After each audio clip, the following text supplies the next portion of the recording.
What makes you feel the most vulnerable? I think what makes me feel the most vulnerable is allowing people to see my sensitive parts, my sensitivity. I think when you're sensitive, you're in a real raw state and you can't control what the other person's going to say or how they're going to react. But if you come from a place of sensitivity, it's going to be you, it's going to be real. And I think that counts for a lot.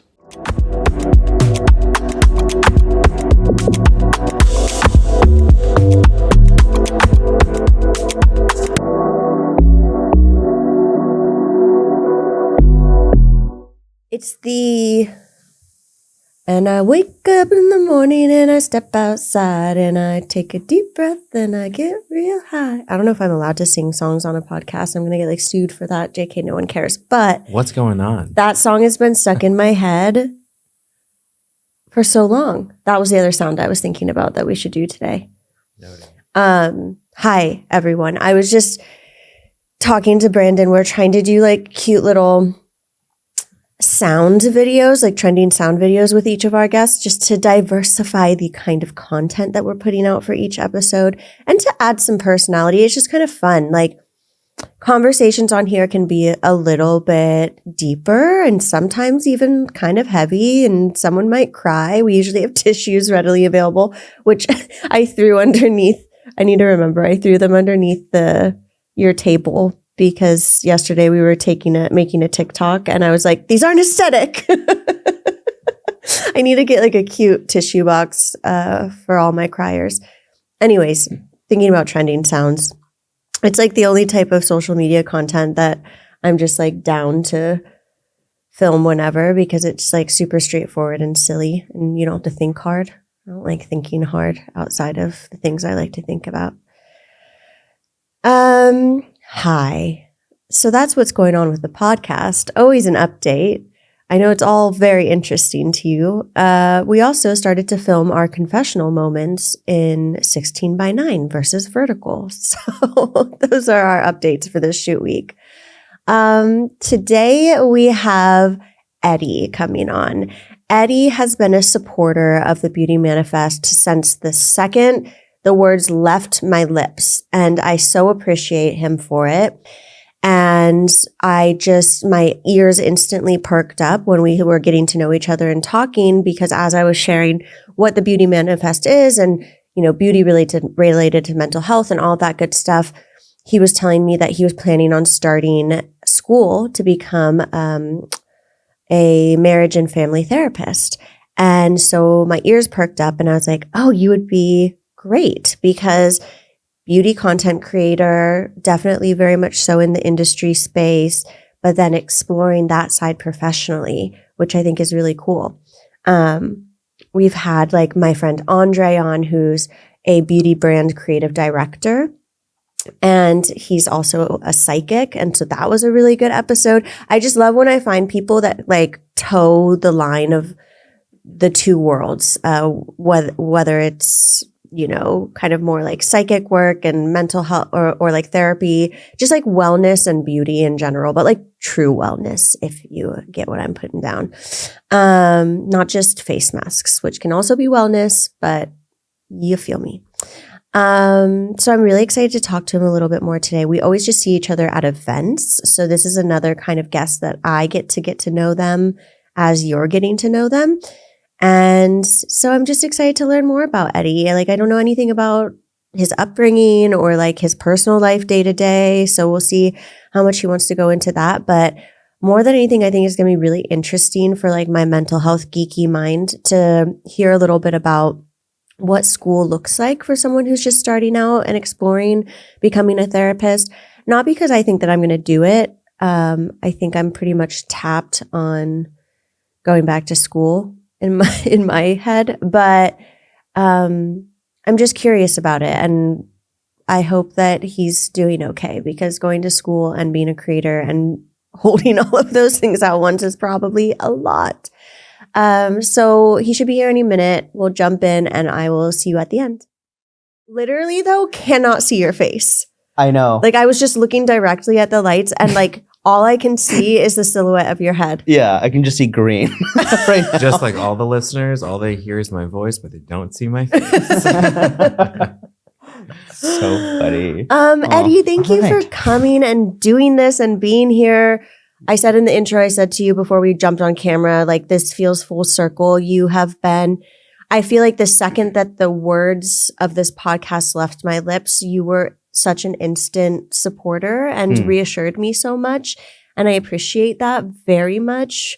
I don't know how much it came across or not to you, but like I was definitely struggling with a little bit of imposter phenomenon or imposter syndrome when I was thinking about starting this and getting moving, which I look back on it and I'm like, that's so silly. But it was people like you that I would see out and about and be like, that sounds like a great idea. Like I would love to come on. So just thank you for that.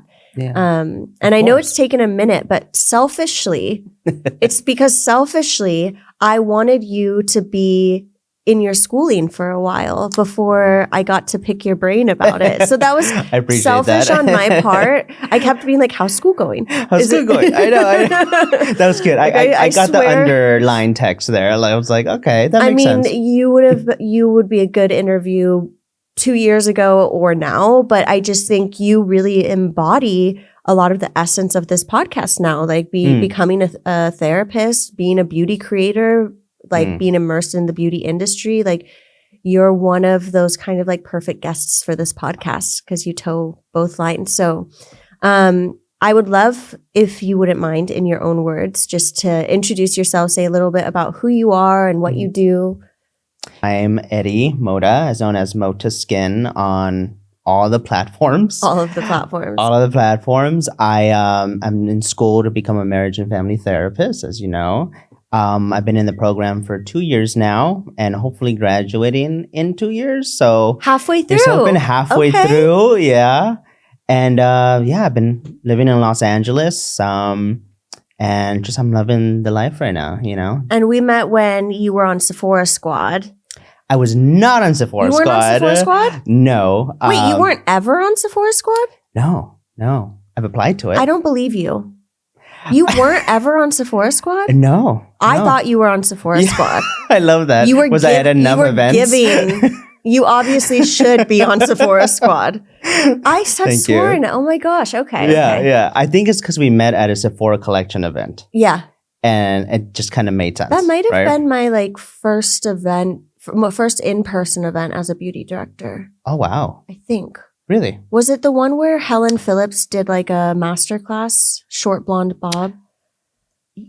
Someone did a masterclass. Yeah, I remember. I think that was like one of my first in-person events as a beauty director. If I don't remember, I'm remembering. Okay, That's wild. Awesome. Okay, well, but you are a content creator extraordinaire. Yeah. What's your primary platform? Like, what one do you like the most? I love Instagram just because of like how you can engage with the audience. Yeah. It's also where I got like the most following first. Yeah. And that's where I get like my most partnerships. Okay. You know? Cool. But I do, TikTok, YouTube. I like Instagram the best too. I mean, I don't know. It might just be, are you a millennial? I was going to say, it's a millennial thing. Yeah. I think people like Gen Instagram. Z is like, I'm sorry, Instagram is like Facebook. Like, what do you, because that was me. Like, I mean, it still is me. Anytime anyone's like, oh, like, will you message me that on Facebook? I'm like, girl, I haven't gone on Facebook since like 1985. What are you talking about? I love that. That's Gen Z with crazy. Instagram, I bet. Well, at least for the most part. Yeah, that's my experience. What is your like bread and butter content type? I mean, you're definitely skincare focused, I feel like. Yeah. Skincare is where it started. You know, I've been doing this full-time 4 years now. Congratulations. Yes, thank you so much. Yeah, I went full-time in 2021. That's amazing. Now 2025. Yeah. And it's funny, actually, I never realized to this moment. I started in October my like content creation journey. Okay. I also started my master's program in October, and I have other stuff in October. Do you do any sort of astrology? I don't. I'm like, I wonder. I know I'm in LA. I should. No. You're fine. Look, there's enough of us doing it. I don't think anyone else needs to. We're all already obsessed. We need someone to ground us, like come back down to earth. Yeah. No, I just ask because I was listening to my astrology the other day and they're like, your sign's new year starts in December. So I think that different signs or different charts can start at different times. And I was like, maybe October is your new year, like for new beginnings or new starts. That could be. I don't know. I wonder. Something special about October. Yeah. Oh, you're asking me. No, it's just that I love Halloween. Okay, well, that's we love it. that That's too. it. And it's the beginning of fall, and I love fall, so maybe that's why. Yeah. But yeah, nothing like too special in October. That's crazy. What got you into creating content in the first place? So I think this goes for a lot of people. COVID. Okay. We were locked indoors. I was currently working as a behavioral therapist for 3 years, and shutdown happened. I was going through like the worst acne ever. Like I tell people when I would buy a spot treatment, I would go, okay. And I would put it on. And by the end of it, I'd notice that I put the spot treatment all over my face. That's how bad it was. There was a spot everywhere. Yeah. And I was like, okay, we're at home. I'm working remotely. I'm free most of the day. Let's invest in skincare. Let's buy a bunch of it, play with it, And I did. And then I was watching YouTube videos about skincare. And I haven't told him this yet, but I'm James Welsh. I think you know the creator. Yes. Yeah. Why is the face not coming to mind? Beard, black hair. Okay. He's in the UK. Yes. Okay. He has a twin brother. Yes. I saw him making videos and I would watch them. And then eventually he said something like, well, this is my job. And I'm like, wait, you get paid for this? I know. Wait, you can get paid for this? Yeah. And I was like, well, I'm home. I got a camera. Let's try, Good for you. And so I just became obsessed with skincare, started recording myself, the journey. And because I'm such a nerd and like to be educated, I really went down in the ingredients and just became obsessed with like all the big words. Yeah, I think it's so important too because there's a ton of creators out there, but not all of them actually understand the formulas and what ingredients do. And that's okay. People create in different ways, but for you to be able to share your personal experience and like actually show your skin and then also know the like real information, that was probably quite compelling. Yeah. And it was it felt like I had control too. Yeah.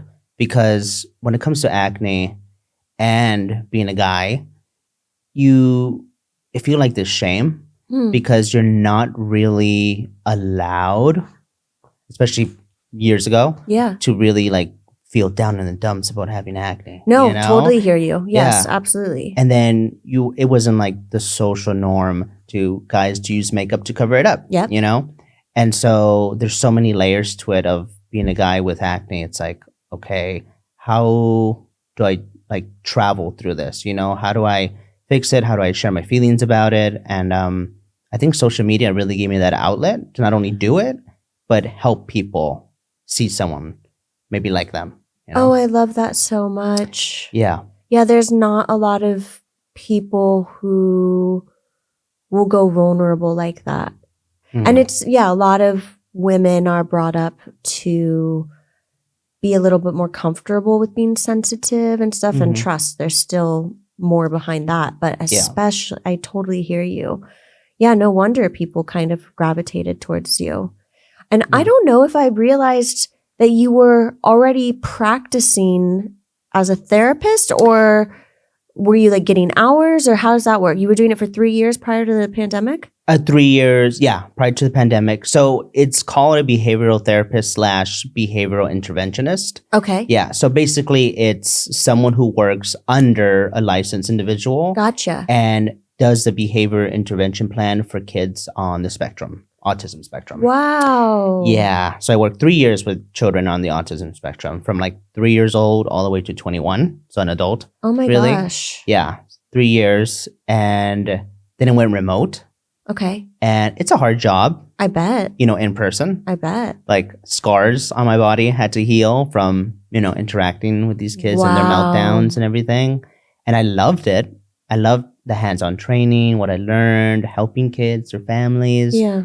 The pandemic hit, started doing content. I realized, okay, I'm getting paid now. And once it was like, guys, we're going to have you back in schools. And we had, I think, barely got the first vaccine shot. I was like, I don't think I'm ready. Mm-hmm. And then I went, you know what? I don't really want to, even so. So I went, you know what? I think it's time for a new chapter. Yeah. And I enough. just graduated with my degree in psychology. So I thought, I don't know where the world is going. I don't know where this content thing is going. Yep. I was moving out of my parents to move in with my now husband. Yeah. And I was like, this is perfect. This is a perfect transition period right now for Yeah. in all regards. So yeah, I did that for 3 years. And then I thought I'll do my master's when I'm ready. Fair enough. Yeah. I'm like, do I Take want to a go breather. back to school? Yeah, I know.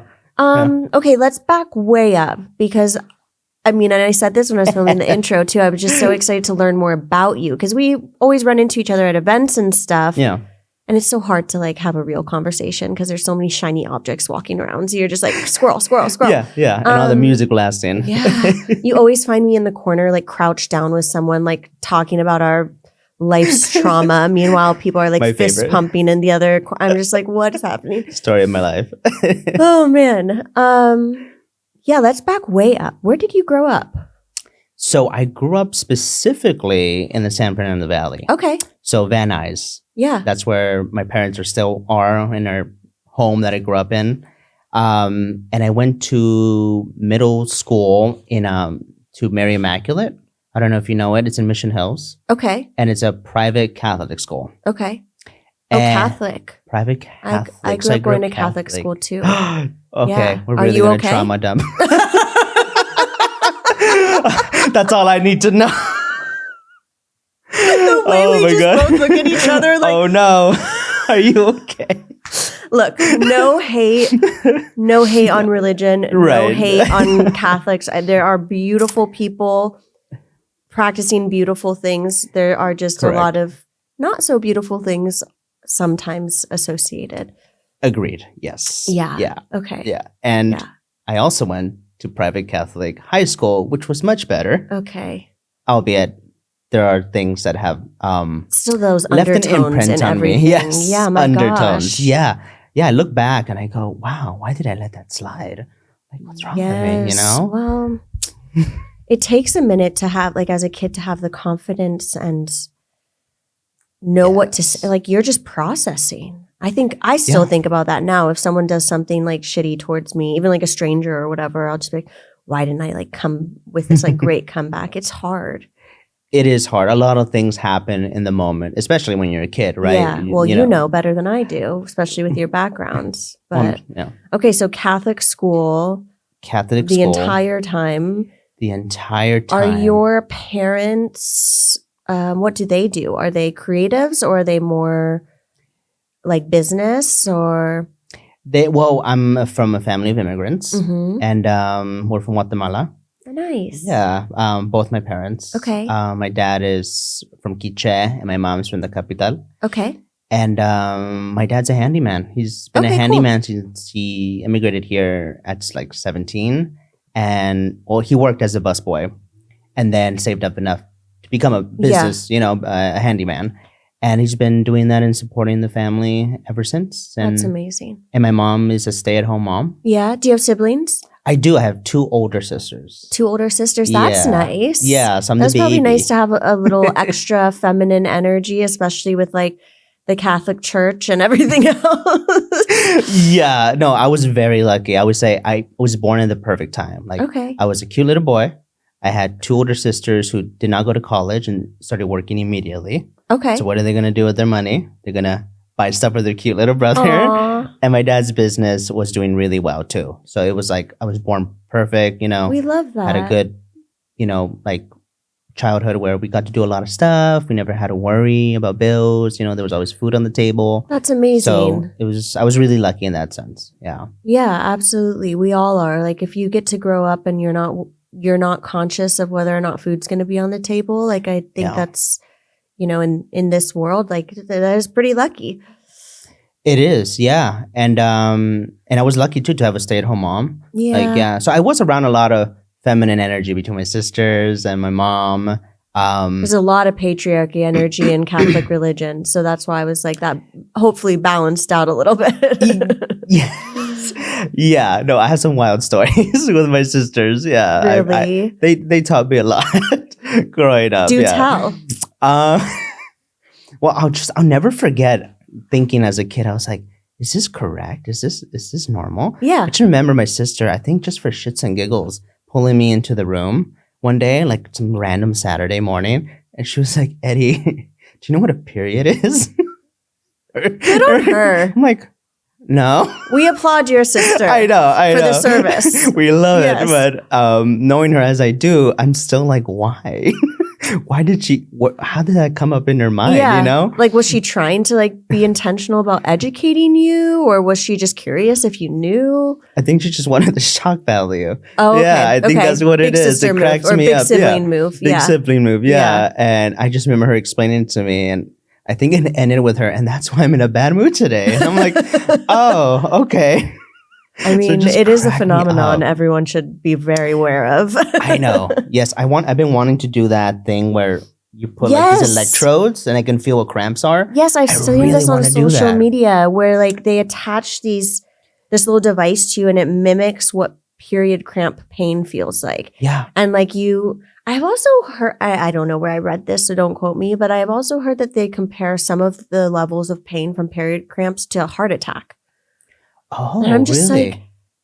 like, do we just like have no idea how much something actually hurts? Because like we don't know how each other experiences pain. I don't know. My mind can go off into a deep dark hole about this, but oh no, I get you. Empathy, sympathy. Yes, totally understand. Yeah, and whether it's physical or emotional, it's like, do we experience it the same? Like, do women? It's just so interesting. But a good service done by your sister. We appreciate that. Yeah.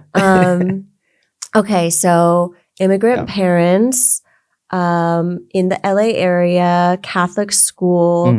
I would imagine Catholic school was a bit of an emotional roller coaster for you, just because of, honestly, for anyone going through Catholic school. But when did you come out?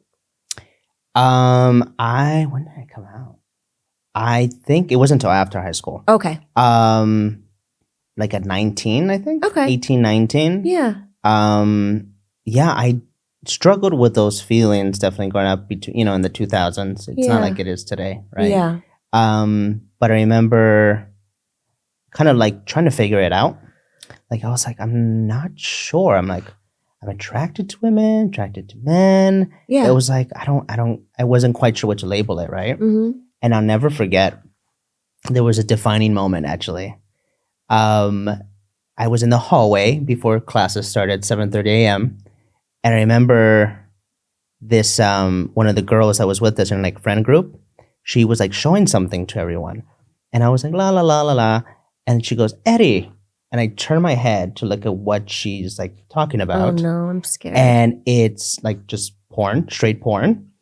And my immediate reaction is, ew. And I was like, wait, mentally I was like, that's the wrong answer. Oh no. And I remember going, and she's like, Poor ew, thing. what are you talking about? I'm like, and I was like, just trying to figure out what to say. I think that's a reasonable answer no matter what you think about porn. If someone in a school setting just like flashes you naked people having like, I think that's a natural reaction. It is, yeah. I mean, today I'd be like, what are you doing? Yeah, what the hell? But especially at that age. Yeah, you're overthinking it. Yeah, and you're like all the other guys did not say that. And I was, oh, cool. Cool, yeah. Oh, sick. That's what I was supposed to say. Yeah. And I just remember I tried to play it off, and she gave me this like look of like sympathy. And she was like, Eddie, if you're gay, it's okay. And I remember going, oh, that's real. That's a real look. And I just played it off, and I was like, haha, you're funny. And I walked to class, and I remember walking to class was like the longest walk of my life. I just remember my ears going wham, wham, wham, wham. Wow. Like my whole identity was like in that moment, like shock. Wow. Like, is this who I am? I guess this is. What do I do? And it just everything was like breaking down, like what I Yeah. thought I was, what I thought was going to happen. It's And a lot to happen in one moment, especially when you're in that kind of environment. yeah, in a Catholic school, Yes. on your way to religion class. Yes. Yeah. There's a lot to juggle there emotionally. But yeah, that was one of my breaking moments, and I still like played with the idea, like, okay, what do I do? Do I come out? And I didn't really until 19 when I was like certain, Yeah. you know, I did my homework, you know, and 19 I came out, and it's been a long journey actually, specifically with my family. Okay. Specifically with my family, being Latinos, Yes, Catholic. of course. There's a lot of stigma there. A lot of stigma, and you know, I came out to my mom first, and then my sisters, and then finally my dad. Yeah. And with my dad, I didn't come out till I moved in with my husband. Okay. Because I was like, I need him to know this is for real. Serious, yeah. This is It's not serious. like a phase or whatever. Like people, yeah. Yeah. And I that get there's that. another human involved, and I'm in love. Like, it's love, you know, it's Yeah. a real thing. And it took him a couple years to come around. But he fully, so one of the most shocking things, I haven't shared it online, because I think that's when a lot of stuff was happening in LA, starting here in LA. This New Year's, December time. So by then it had been, I think, 2 years since I came out to my dad, and he wouldn't even want me to use my husband's name, like in a sentence. Oh, He man. would change the subject when he asked me anything personal in fear of me saying anything that might make him feel weird, Yeah. awkward. And I only know this through my mom, you know. He Yeah. would tell my mom, and she would tell me, telephone. And, you know, I give him grace. That's something I really have been getting into the past couple years, grace. Yeah. I feel like a lot of people don't understand what that is, you Yeah. know? Good for you. Thank you. You know, a lot of people, I get advice from different people going, oh, cut him off. Oh, he doesn't know. Right. Oh, he's not a good father. And I go, you know what? He's a good father. He provided, but he comes from a different time. Mm-hmm. And he hasn't thrown me out of his life. I think that's something. Mm. That's more than his parents would have done, Mm. right? So I'm like, I'm going to give him grace. There's no hurry. I'm living with my husband. I'm doing my thing. Why rush him, you know? Gosh, well, this says a lot about who you are as a person, and it makes a lot of sense that you've chosen the career path that you have, both in therapy and content creation, truly. Thank you. Um, So big life event happened New Year's, so almost a year now, almost. New Year's this last year. So the yeah, beginning of 20 2025. Yeah, 2025. Yeah, basically, yeah.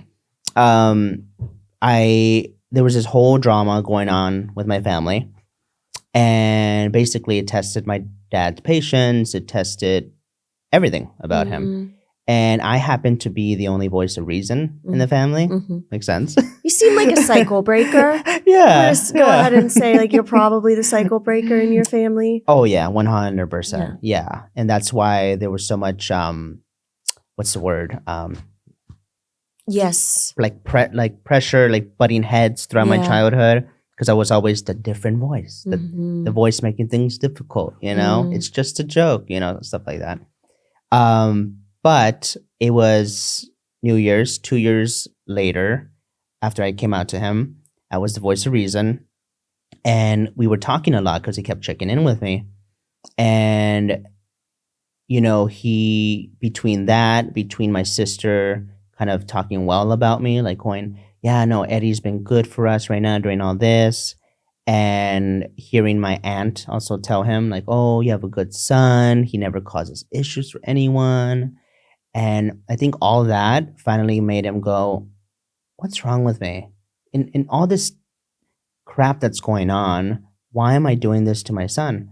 So it was Wow. New Year's Eve. I call him, so basically, without getting into it, my mom was in the hospital. Okay. And I told him, I was like, hey, it's New Year's Eve. I heard my tia is going to go over for New Year's.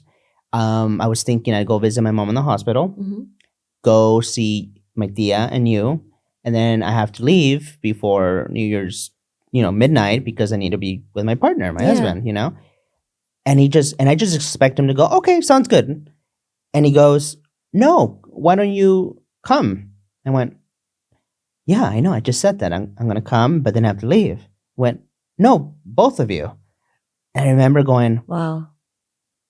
like, I didn't know what to say. I was like shocked. And I was like, excuse me? Yeah. What? And he said, both of you come, you and Steven. And I was like, what? And I just didn't know how to react. I was, Understandably. yeah, shocked. I was like, do I cry? Do I get mad? No. Am I happy? And so I'm like, okay, I will talk to him. I will see how things are. But I would love that. And I really appreciate you for doing that. And Good on you for being I mean, we were just talking about not being able to be like able to say the right response right away. I mean, that's incredible. Thank it's you. emotionally loaded. Yeah, I did sit there in a little bit of silence to get all that going. Yeah. But I said that, and then he said, no, don't be thankful. Don't say thank you. It's my fault. It's taking me this long. And I went, he said, don't say thank you. He's admitting he did something that he shouldn't have. And he went, yeah, don't be sorry. And I went, okay. Wow, Dad. I said, thank you for that. I think you have no idea what that means, Yeah. That means a lot to hear from my dad. And he goes, I forgot what I said, but then he like tripled down and went, and it shouldn't have taken me so long. Thank you for giving me that time, even though you shouldn't have given it to me. Yeah. We're gagged. I was shook. I mean, it's terrible that we're so gagged by this. Like, that we have, I shouldn't say we, but the community has to have such scarcity mindset around acceptance and love. Like, this is how we would always want someone to recover from that kind of circumstance. But wow. Yeah. Wow is right. You must have been like whammied up the wazoo. I was like, this is like all the growth that takes years in like 1 minute. I was like, that is crazy. And I was just so impressed. I went, okay, all right, thank you, Papa. And I remember him going again, don't say thank you. And I was like, it's like when someone goes, don't say sorry. And you're like, sorry. I was like, yeah, he just caught me by surprise. An epiphany. And that's what it took for him to see me as the one person, I'm assuming, gathered with all the information, not causing him issues, because everyone was causing him issues, like intensely. Right. Because of my mom in the hospital. Yeah. And she's good now, by the way. Thank goodness. Yeah. But that shocked the family. Yeah. And we went over and had a wonderful New Year's. He was very impressed with my husband and had a great conversation. And I've just been saying this to people who I've told and my therapist. I'm like, it's wonderful, but I'm still like healing, from all the years of hiding and changing verbiage and planning things out. It's like, what do you mean I can just come over now with my partner? Oh, all right. So it's been a healing journey. There's a lot of scar tissue there. A lot of scar tissue, As there should, not as there should be, but I would imagine for anyone, you have to process that. And you can choose to forgive and accept and move forward, but that doesn't mean it's all going to happen at once, right? Right. Yeah. Not all at once. It ebbs and flows, I think you were saying earlier. Yeah. Oh my gosh. Fits of cries, fits of no cries, Grief is not linear. Yeah. None of it is, And, with all that, it's still going, Like I said, it's going to be a year this New Year's. I cannot believe like this is actually very fresh for you too. I really appreciate you sharing this, like truly, because everyone's story is so unique and you never know. There's a lot of uncertainty, which is probably the scariest part for people to share their true selves in any form. But I think that this is really inspiring for someone out there, and maybe their outcome will be different or better or worse. It's all relative, but I just appreciate you being vulnerable enough to share this, because I think there's a lot of people that need to hear that. I agree. And so I'm so thankful for you for asking, because I've been trying to find a way to share it, because I think it's such a powerful story, Absolutely. And it did take a and long so time. Fresh. I would have never known that this was so fresh. Yeah, so fresh. It's interesting. I like I said, things have changed in the past decade, right? Or 20 years too, when it comes to whether it's gender politics or sexuality, rights, marriage, all that. And, sometimes I'd see people with their families and be, LGBTQ plus, and I'd be a little jealous, like, to be honest, I'd be jealous, course. and I'd go, wow, why can't my family do that? You just want to be loved and accepted by the people that you love and accept. Yeah, exactly. It's not asking for much. Exactly. Just basic human decency. Yeah. And so when it finally happened, I was like, wow, I'm glad I had the tools to allow this to happen. Yes. And I'm, it's like a pat on the back. I'm very proud of myself. Chills. But you should be. It's very impressive how you walked through that with such grace, like, and being able, because I think a lot of people would hear that and like it'd be very easy to have an emotional response. Like you said, like, am I angry? And it would be very easy to be like, well, I don't know about this, like, and hang up or something like that. Yeah, right. But when someone, like you said, he tripled down, which we love that. But when someone just gave you like the first acknowledgement or the first apology or whatever, it'd be so easy to shut it down. But the thing you want to do is help encourage people who are trying to change, right? Yeah. But that can be really hard. And how many years of difficulty did you already experience as a result of, So yeah, I just give you your flowers on that. Good for you. Thank you so much. Is your experience growing up and what you've kind of just shared a big part of why you started to first explore wanting to be a therapist, or was there other aspects to that? I think it was just because I've always been very sensitive. My people. Your people. Yes. That's why I think we vibe. Yeah. From the get-go. Yeah. And it wasn't until I think it's like mid-high school, I remember I met this girl and she was so nice and she was popular, but like, I would talk with her and I'd go like, so what are you going to do when you graduate? She was a senior, I was a sophomore. And she was like, I don't know, I give really good advice apparently. So I think I'm going to do psychology. And I was like, what's that? And I remember she's like, oh, it's a study of the brain and the mind. And then you can do therapy. And I was like, what's therapy? And I researched and I went, that's so me. I'm sensitive. I give good advice to people apparently too. Yeah. Like people always felt comfortable around me. Yeah. I was like, okay. You have this very could be calming energy. I appreciate that. Yeah. Coming from a very chaotic family, that was always kind of my Yes. goal, to be peace, calmness. Understandably, yeah. And after that, I was like, all right, I'm going to do that. And I eventually was like, I'm going to do business, I think I'm a cafetero. I love coffee. And I was like, you know what? Maybe I'll open up a coffee shop. That'll be cool. And I think that might be more money, more, financially stable. Did it. It was interesting. I did it for like a year and a half. Oh my gosh, you had a coffee shop? No.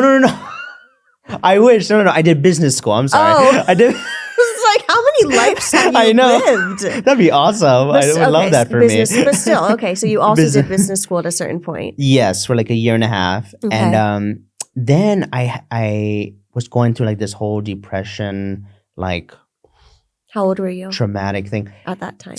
I was 18. Oh, okay. I was 18, so obviously years of Catholic school, hiding all my stuff. I hadn't come out to my mom yet. Yeah. I just had like a mental breakdown. It was just so much pressure on me, so many lies, so many things like juggling, and I like had like a panic attack. And I remember thinking like, oh, I'm gonna die. Like, I'm gonna die. Yeah. And I remember in the midst of all of it, I was like, if I get through this, I want to help people through this. Wow. I remember that was one of my first, or not my first, but like mid thought after all that. And I was like, okay. And I got through it. And I think that's where I went, okay, I think I want to do psychology. I want to help people through this. Wow. And I started going to therapy to help me through everything. And I sat down with my therapist and I told him, I was like, you know what? I might want to do this as a career. Can you tell me what the steps are? Like, where do I start? How is life being a therapist? Does it pay well? Like, what's going on? And he told me everything. And I went, all right. I like that. It felt good. It felt good. I was like, I'm down for that. I'm down for that. And switched my major. This just all feels so like destined. Like, I think we oftentimes in this life like to believe and like to think that the pain we experience serves a purpose. And if we can find that purpose and take that lesson and channel it into energy to create change or move forward, like that can just make this kind of brutal life experience so much more light and enjoyable. And I feel like that is absolutely your story with this. Is like, I mean, you must have a beautiful soul, because for you to be in the midst of that much pain and be like, you know what, if I make it through this, because you were literally saying, if I make it through this. And in that moment of if for yourself, you were thinking about helping others. Like, damn, my friend, that's badass. Thank you. Yeah. I really appreciate that. It is. Yeah. I just figured, you know, a lot of people don't make it through it. And I'm like, if I'm capable of it, that means I could help others. Yeah. You know? Yeah.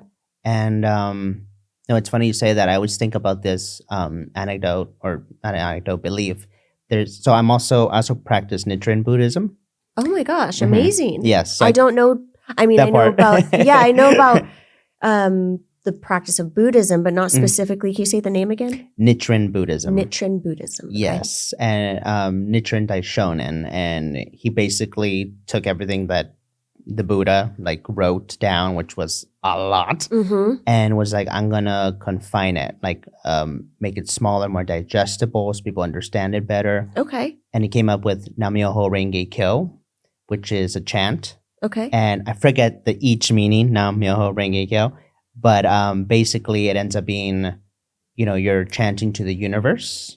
You're chanting that kind of like towards the lotus flower. I don't know if you've ever heard of the lotus flower, how when it blooms, it also plants a seed at the same time. No, I did not know that. Yeah. So it's that taking that from nature and applying it to our lives. That whenever you bloom, whenever you do anything, it plants a seed somewhere. That's something. Deep. Yeah. Wow. I just got chills when you said that. That's beautiful. Yes. It is. I love it. And it's just, everything you put out there, almost like karma, but even deeper than that, you know, with the universe. Everything you put out there comes back, but also it's working in the grand scheme of things, whatever you do. And so there's a belief in Nichiren Buddhism that when you're born or before you're born, whether it's reincarnation or your first time, that you end up choosing your parents or where you're born on purpose for the sole goal of getting closer to an enlightenment. I've heard about that concept within just like the spirituality community at large, but I bet it sources from potentially sources from here. Yeah, that makes sense. Like you kind of get to create your, I think some people refer to it as like your life's blueprint. Which is like, then when I'm sitting there like, oh my God, I can't believe my mom this, and this. And then I'm like, well, I chose this. I know, literally. That's what I think about too. I'm like, oh, God, I chose this. But that's what I think sometimes. I'm like, maybe I chose this. I chose to have a father like this, a mother like this, growing up middle class, you know? I'm like, maybe next Next time I'll choose the Kardashian family or something. Have it easier a little bit. I don't know if that's easier. Well, yes, easier in some ways. In for some sure. ways, yeah. My gosh. No. That is really incredible though. And I see what you mean. But I love that concept of when you bloom, you plant a seed. Because it's on so many levels, like karmic, but also I think it's so important. I mean, even when we look at the state of our world right now and the imbalance of privilege and resources to so many people, those who have bloomed should be planting seeds. Yeah. Like I really feel like it speaks on every single level in every single place. I love that. So I will keep that in my toolkit and think of you when I use it because that's really beautiful. That's wonderful. And it's just a good thing to remind yourself and to think about. You know? Yeah. Yeah.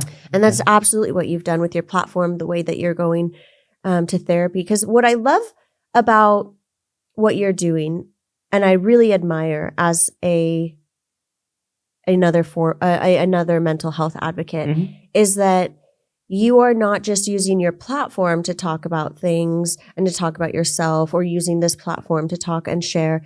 You're also day to day in the weeds with real people, creating real change from the inside out without the recognition, without the cameras, without the, I think the more awareness, the better, right? Like I'm so happy that every podcast is advertising about mental health and every brand is using mental health related affirmation shades. And we love that. There's no hate on that. Awareness is key. But it is people like you who are doing the real work day in, day out with individuals face to face that I think creates so much change. And it's cool that you get to toe the line between both of those. Thank you. Yeah. I'm just so excited to eventually get my license and be able to do therapy. What's one-on-one. the dream? What's the dream? The dream. Yeah, the full-on dream is having a beautiful private practice somewhere, hopefully in California, and having clients from all backgrounds. Hopefully people feel comfortable enough and hear about me enough to go, okay, I want to go see him. And just the dream is create an environment where people just want to go to therapy. They feel comfortable. I basically am trying to recreate my first therapy Did session. you get lucky with your first therapist, therapy session? I got very lucky. I had a guy first, and then it turned into someone else. I think her name was Wynn. And she was what I needed in that moment. Yeah. I needed warmth. Yeah. Kindness, a smile, gentle voice. She had eucalyptus in the room, and it smelled like eucalyptus, so brought me down to earth. And anything and everything I said, she just heard it. There was no judgment. There was no you just need someone to listen. Yeah. Yeah. Which that's what I needed, because not every therapist is going to be like that. Some people think therapists are going to be all very zen and that they know everything, but everyone's different. It's just different flavors. It's so energy too, I think, because I've had therapists who do give off that, but it doesn't feel that in their presence. They're not doing anything chaotic or frantic or hounding me or anything, but I just don't feel. It's hard to find a good therapist. A lot of people who ask me, I say, I think it's important to interview your therapists, have at least two, but ideally 3, and just have little mini meetings, or a phone call or just something to get a sense. Yeah. So I'm so glad that happened. It makes sense though for your journey that you would have had a good experience that first time, because it probably inspired you even more to want to do that for somebody else, right?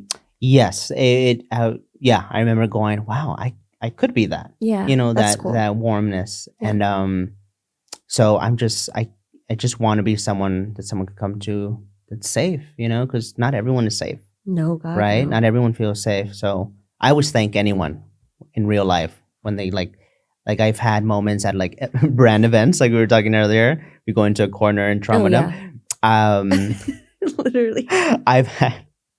You should like create a sign for the events, like trauma dump corner, and I'll just stand there. The host, you're the host. Seat for two. You and I can co-host. Yeah, we can. No, I've had moments at events where, like I'm in a section. I'm like looking around. I'm like, it makes sense why you're here. You're here. It all makes sense. We're all like the quieter, more introspective people. Yeah. Or we have like a low, like what's it called? Just like more introverted. Yes. So it's like we have less energy to be in all the noise and conversations. Yeah. But forgot my train of thought because we laughed for that. Sorry. I'm out here cracking jokes. Well, you were talking about your dream, a practice where everyone's very comfortable.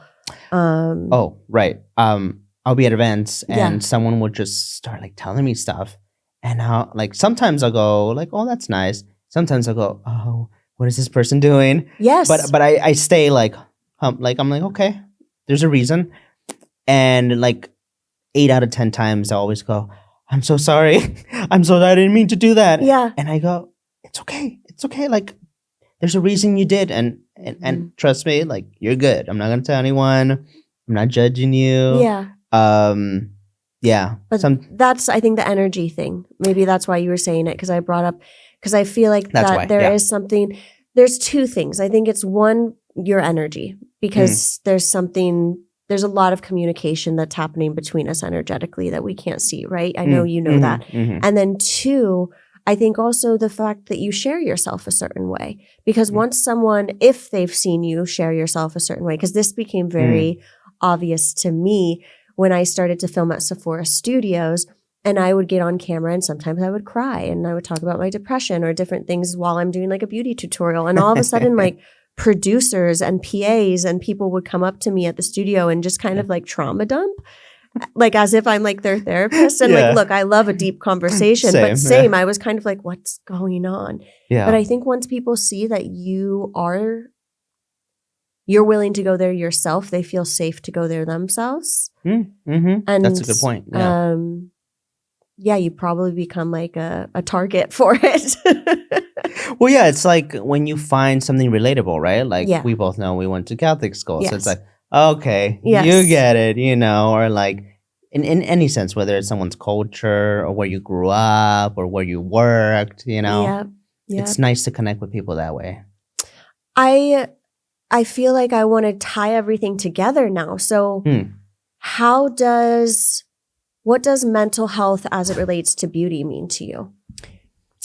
Because, obviously your skin journey. Yes. Breaking out, feeling vulnerable, not really feeling like you have a safe space to like share that or put it down. Yeah. I'm sure that impacts you and how you see it. But as a content creator, as a therapist, and as a person in the beauty industry, like how do you tie those together? What does it mean to you?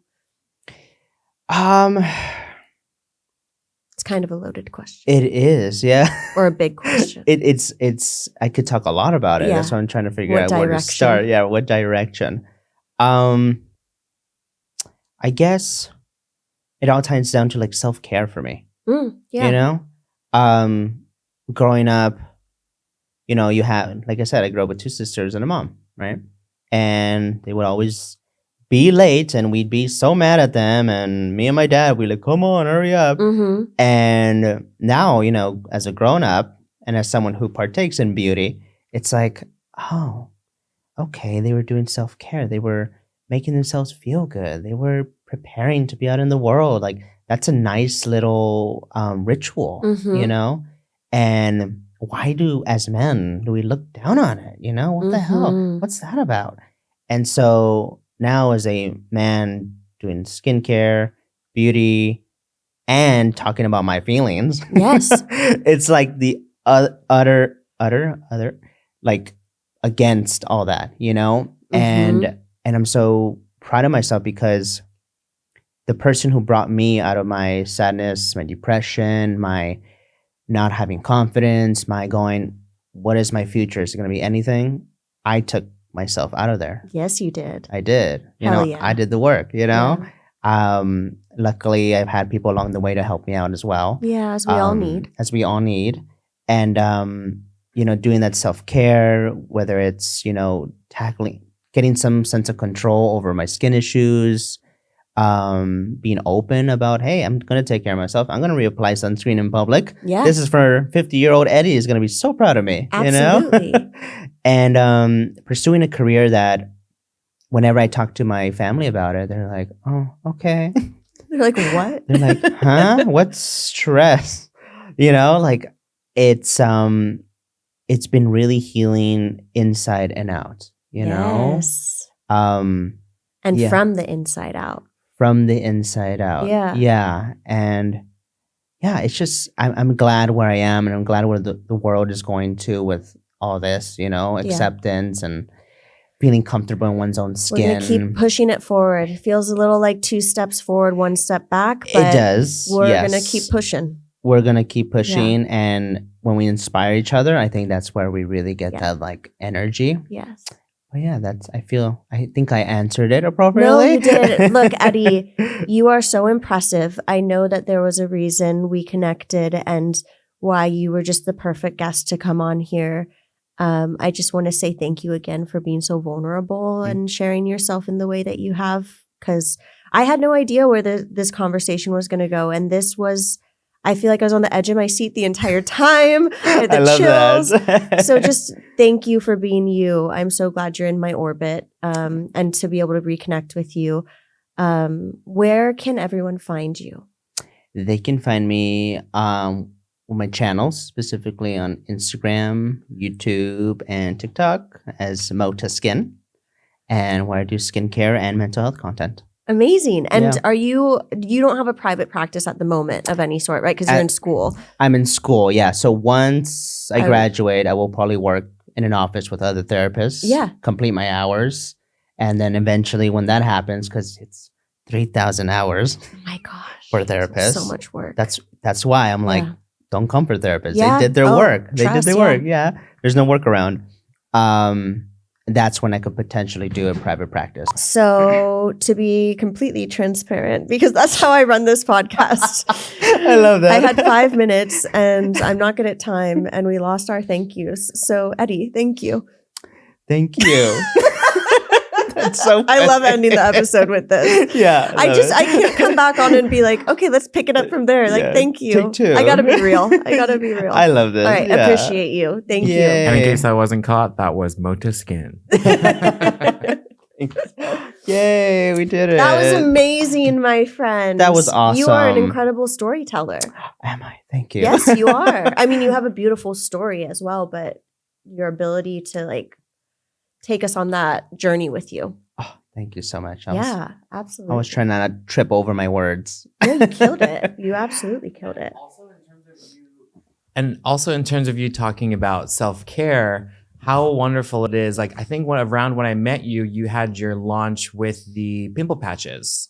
And so from having acne to having a collab product with the brand that is actually for something that was a concern for you, that must be so beautiful. Those pimple patches are so stinking cute. Aren't too. they? You Yeah. killed it. And they sold out at I don't know if you know this little shop in New York, Senti Senti. It's a K-beauty shop. Do you know? You know Senti Senti? No, I don't know. It's in Dumbo.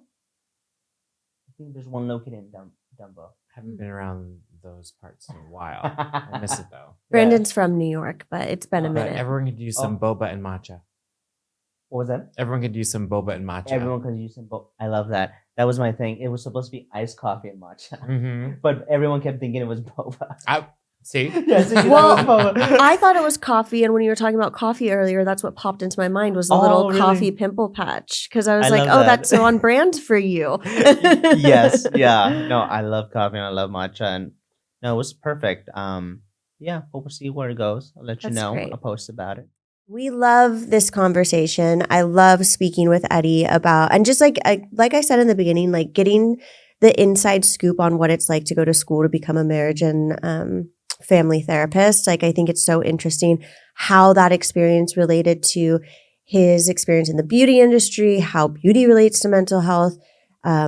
his coming up and like what that looks like and how it's impacted where he's at now. It's all those things that I kind of double tap on with our guests. But I just really enjoyed this lens. Each guest is so unique because each guest brings obviously their entire life experience to the table, which is interesting. Every single person has a story to tell.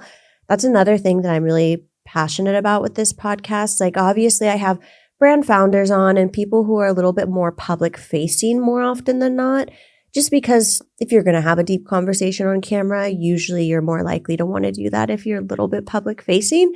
But I think it's really important to also hold space that literally every single person has a story to tell that can make an impact and change someone's life. It doesn't matter if they're famous or not. And obviously Eddie's a creator and is very much so a public persona in that sense. But I don't know, I'm just saying this out loud because I've been thinking about it a little bit lately. And I've had a lot of brand founders recently, and I would love to have a few more experts in the wellness space, whether it's more therapists in training like Eddie, or more psychics. Be cool to have someone on to speak about mediumship in particular. The psychic that I have worked with from the very beginning, and the one that I've like continued to go back to because I trust her and what she tells me never feels like it's like coming through like her own filter, and it never makes me spin out. I want to have her on. She's agreed to once before. And so I just need to like follow up. So hopefully more of that. But I hope you all liked this episode. It was so nice to reconnect with Eddie and just have a little bit of time together. Again, I just appreciate you, Eddie, for being a supporter from day one and for putting yourself up for this opportunity for both of us. This was a little bit of a full circle moment. And things that you say at the end of a podcast, please subscribe if you haven't already. Ring that bell or whatever they call it so that you get the notifications when there's new episodes. And follow us on our socials, both on TikTok and on Instagram. And then, of course, YouTube, Spotify, Apple Podcasts. And leave us reviews if you can. One, I just love your sweet, supportive words. But also it really helps, I think, just boosting the podcast up. And another shameless plug for the Beauty Anonymous series within the Beauty Manifest. So that is with our resident therapist, Dr. Christine Coleman.